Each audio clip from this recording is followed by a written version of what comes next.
Sejarah Sumba, asal-usul leluhur orang Sumba, berdasarkan penuturan adat dalam beberapa kajian yang saya lakukan pada 4 kerajaan di Kecamatan Haharu Sumba Timur, yakni tempat mendaratnya leluhur pertama orang Sumba, serta berdasarkan referensi dari tulisan sejarawan Sumba yaitu Umbu Hina Kapita dalam bukunya yang berjudul Sumba dalam Jangkauan Zaman, kemudian juga dalam buku Masyarakat Sumba dan Adat Istiadatnya karya sejarawan Umbu Purawoha dan buku Sejarah Lintasan Bumi Cendana karya Ginanjar Widiatmika, kita dapat mengetahui asal-usul dan perjalanan leluhur orang Sumba di NTT. Adapun sejarah orang Sumba dibagi dalam 2 masa, yakni masa Li Endai yaitu sejarah purba perjalanan leluhur dan masa Li Marapu atau sejarah perjalanan leluhur pada masa setelah Masehi. Dalam Li Endai diceritakan bahwa leluhur orang Sumba adalah Umbun Delu Pa Unggul dan Rambu Kahi Pakaraha.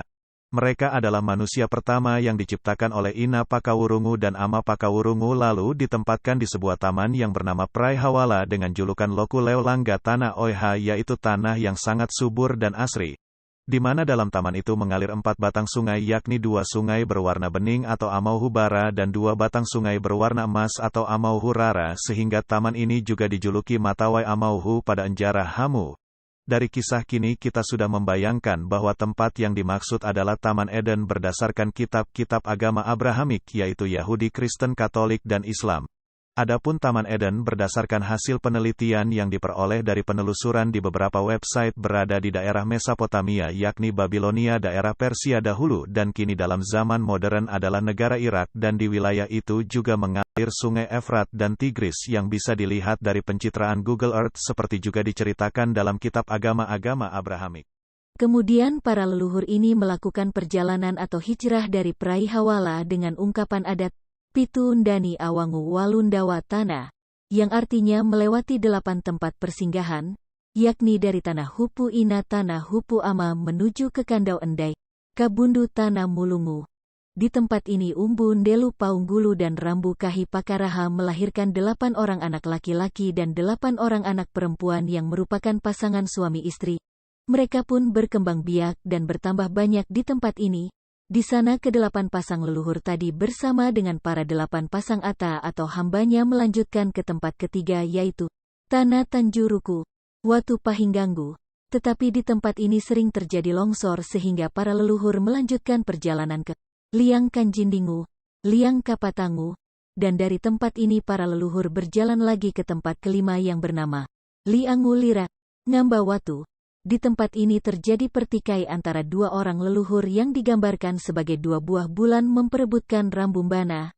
yang menyebabkan seorang leluhur meninggal di sini. Akhirnya para leluhur meninggalkan tempat ini dan berpindah ke tempat ke-6 yang bernama Rati Wulangu Kulumbaya, Rati Ana Enjara Pindu Ana Tahu. Tetapi leluhur terakhir yang masih hidup tidak ikut melanjutkan perjalanan dan menetap di situ. Dari situ mereka pindah lagi ke tempat ke-7 yang bernama Tanah Mumu Watu Enggela. Di tempat ini juga tidak aman sehingga para Marapu melanjut perjalanan ke tempat ke-8 yang disebut Talora Bidah Mau Mundi, Bangga Bila Mau Hanjata atau Jati. Arti dari Talora Bidahu dan Bangga Bila adalah daerah luas dan lapang sehingga di sini saya tafsirkan sebagai padang gurun Araba. Namun di tempat ke-8 ini mereka semakin bertambah banyak dan di tempat itu juga tidak aman sehingga para Marapu menyuruh Embongu Mbaku untuk meneliti suatu tempat yang akan dituju untuk tinggal menetap. Kemudian perjalanan mereka dilanjutkan. Perjalanan Li Marapu menggunakan Karabarongu Karabanita atau armada besar dengan ungkapan perjalanan Pitu Ndani Awangu Walundawa Tanah.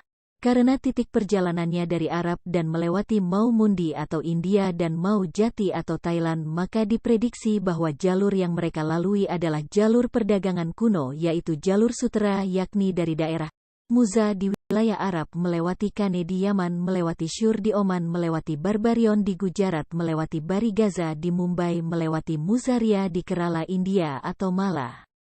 ya Hinduna, lalu melewati Kalkuta di Bangladesh, melewati Thailand dan mendarat di Malaka Tanah Putih di daerah Aceh, Sumatera atau Swarwifa. Semua daerah yang dilewati tersebut disinggahi dan menetap untuk waktu yang tidak terlalu lama dan melanjutkan perjalanan sesuai tujuan utama mereka di Pulau Sumba. Namun di Malaka Tanah Bara para marapu para leluhur tinggal cukup lama dan membagi 5 kelompok untuk menuju ke Pulau Sumba dengan ungkapan adat perjalanan yang sama yaitu Pitundani Awangu Walundawa Tanah melewati 8 tempat dan 7 selat yakni dari Malaka Tanah Bara di Aceh melewati Hapa Riu Endua Riu di Riau, Hapa Jawa Endua Jawa di Jawa, Ruhuku di Lombok, Mbai di Bali, Makaharu di Makassar, Endi Ambarai di Flores, dan tiba di Haharumalai Kataka Lendi Wacu di Sumba, dan 7 selat yang dilalui yaitu Selat Malaka, Selat Banyuwangi, Selat Sunda, Selat Bali, Selat Sape,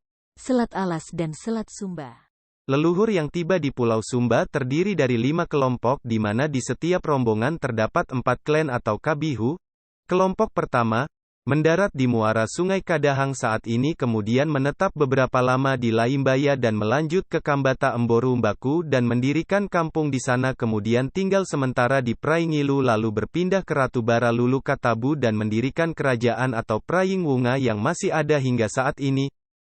Para leluhur pertama ini menggunakan 8 armada sehingga berjumlah 32 kabihu di bawah pimpinan I Harandapa Walu Mandoku leluhur kabihu Anama Aya, I Walu Mandanga leluhur kabihu Pahoka, I Walu Haharu I Enjata Walu Enjongu leluhur kabihu Tula Paraingu, I Kuhi I Watu leluhur kabihu Anama Eri 1, I Karakapu I Kababa leluhur kabihu Anama Eri 2, I Ondangu Ratu Jawa nama kabihunya masih dicek, lalu I Hili Baba I Hilindahi leluhur kabihu Anama Eri ketiga dan I Karanya Rowa Ratu leluhur kabihu Karunggu Watu. Kelompok kedua, menggunakan 7 armada sehingga berjumlah 28 kabihu, mereka mendarat di Haharumalai tetapi setelah musyawarah adat pertama mereka berpisah dengan kelompok pertama karena mendapat bagian untuk menguasai tanah sebelah barat di bawah pimpinan I Anda Mangulangu, I Meta Mangu Endolungu didampingi oleh I Mahumbu Mambua, Umbu Rere Analodu, Umbu Sebu Anawulangu, I Nyamba I Hawungu I Ratu Inggai, I Pongo I Kawa Enggodu I Laki, I Tela Inela. Kelompok ketiga, menggunakan 12 armada sehingga berjumlah 48 kabihu, mereka mendarat di Pandawai Lamananga Bokulu di bawah pimpinan I Mehanguru Meha Taku leluhur kabihu Tabundung, I Makindi Makawina leluhur kabihu Paraikaraha, I Konda Kihi Kekamanu leluhur kabihu Kihi, I Wulangu I Tarandima leluhur kabihu Anawaru, I Manggedingu Malaranau leluhur kabihu Wiki, I Hangaru Ngehi Lalupura leluhur kabihu Anakariung, I Ronggam Bapatelu dan I Pati Hanggu I Taraf Enggaha leluhur kabihu Anawaru, I Ngoda Enggau Lapu Lenggitu leluhur kabihu Lenggitu, I Mahenggingu Matawuangu leluhur kabihu Nipa, I Penji Muhu Kalihingu Tanah leluhur kabihu Talora, I Embora Mbai Dewa Hambu leluhur kabihu Laleba Karuku dan I Mbapa Tunggu Pera Maliti leluhur kabihu Laleba Karuku Hapapa Kadu. Kelompok keempat, menggunakan 3 armada sehingga berjumlah 12 kabihu, mereka endarat di Wula Waijilu Hongga Hilimata di muara Sungai Wula di bawah pimpinan I Huki, I Dewa leluhur kabihu Matolangu didampingi oleh I Hakelu I Kahewa Embolu Pati Randa Barakadu leluhur kabihu Kaliti, I Mahumbali Mahambalu leluhur kabihu Nipa, dan I Deburara I Ratu Umba leluhur kabihu Ana Umba. Kelompok kelima, atau kelompok terakhir menggunakan 6 armada sehingga berjumlah 24 kabihu, mereka mendarat di Mbijiku Padua Kambata Kundurawa di bawah pimpinan I Enggodu I Enggaura, Indeta I Laki, I Leli I Ngadu leluhur kabihu Tumbu Tari, I Tidahu I Kondaru leluhur kabihu Tidahu dan I Makombu Malapu leluhur kabihu Kombu. Kelompok yang tiba di Sumba adalah sebanyak 144 kabihu dengan menggunakan 36 armada Karabarongu Karabanita. Namun berdasarkan hasil penelitian tahun 1949 sampai tahun 1980 diperoleh data bahwa jumlah kabihu yang ada di Pulau Sumba berjumlah sekitar 200 kabihu dengan 150 marapunya. Hal ini disebabkan karena adanya kabihu yang punah dan juga ada yang membentuk kabihu baru atau baru hadahirat, era memenuhi Pulau Sumba hingga kita ada saat ini. Demikian sejarah singkat perjalanan para marapu atau leluhur orang Sumba. Dan nantikan kisah selanjutnya berkaitan dengan ekspansi Taupaita atau kerajaan Majapahit yakni Umbu Mada Ratu Engganya, ekspansi Sang Aji atau Hanganji dari Bima Sumbawa, ekspansi dari kerajaan Belanda dan dari Kekaisaran Nippon atau Nipung pada tayangan selanjutnya. Ikuti terus channel Jackson Hamba Pulu dengan memberikan dukungan lewat like, share and subscribe. Salam mata wai amauhu pada enjara hamu, tanah wai kanena loku wai kalala, pada eweta manda elu, loda wi maringi pada wi malala.